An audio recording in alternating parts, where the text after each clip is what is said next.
लेकिन भागवत कथा को यदि माघ मास में सुना जाए, सारा मास उत्तम बताए, लेकिन माघ मास यानी जनवरी का जो महीना आता है, अगर उसमें सुना जाए तो उसका और अधिक फल बताया, क्योंकि माघ मास जो है वो श्री नारायण का ही महीना है। और कहते हैं सप्ताह स्वर्ण में निर्धारित किया गया है, मन के असंयम, रोगी की बहुलता और आयु की अल्पता के कारण, कलयुग में अनेकों दोष होने के कारण सप्ताह स्वर्ण का विधान बताया गया। जो फल तप, योग और समाधि से भी प्राप्त नहीं हो सकता है, वो सर्वांग रूप से सप्ताह स्वर्ण करने से, 7 दिन की कथा सुनने से वो सब आपको प्राप्त हो सकता है।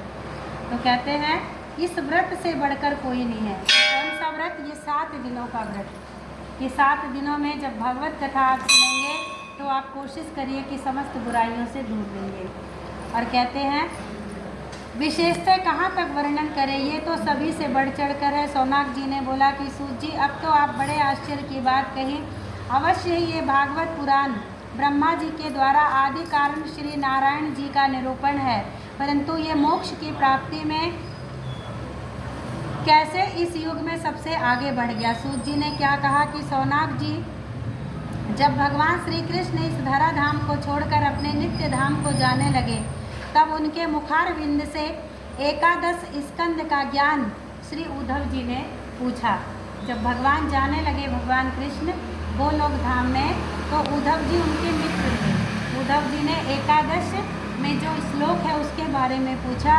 और क्या पूछा देखिए, उद्धव जी कहते हैं कि गोविंद, अब आप तो अपने भक्तों का कार्य करके अपने परम धाम को पधारना चाहते हैं, किंतु मेरे मन में एक बहुत बड़ी चिंता है, इसे सुनकर आप मुझे शांत कीजिए।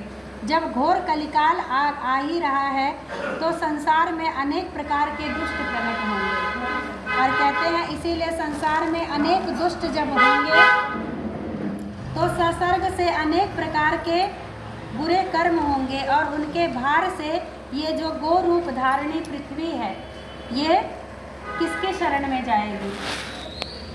कहते हैं कि गौ पृथ्वी जो है वो गौ रूप धारण करके तो स्तुति की थी भगवान की, तो भगवान राम का जन्म हुआ, भगवान कृष्ण का जन्म हुआ, तो बोले अब ये पृथ्वी किसकी शरण में जाएगी।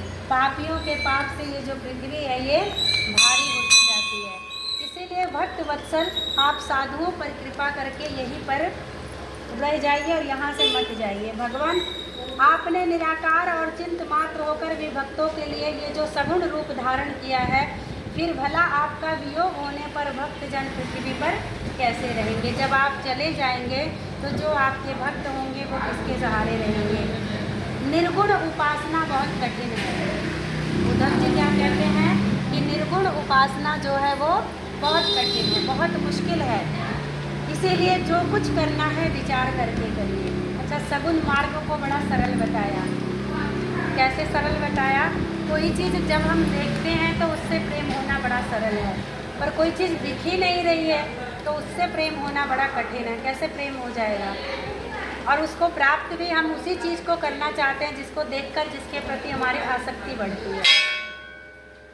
तो कहते हैं उद्धव जी के वचन को सुनकर भगवान सोचने लगे कि भक्तों के अवलंब के लिए मुझे क्या व्यवस्था करनी चाहिए। भगवान कृष्ण सोचने लगे कि मुझे क्या व्यवस्था करनी चाहिए।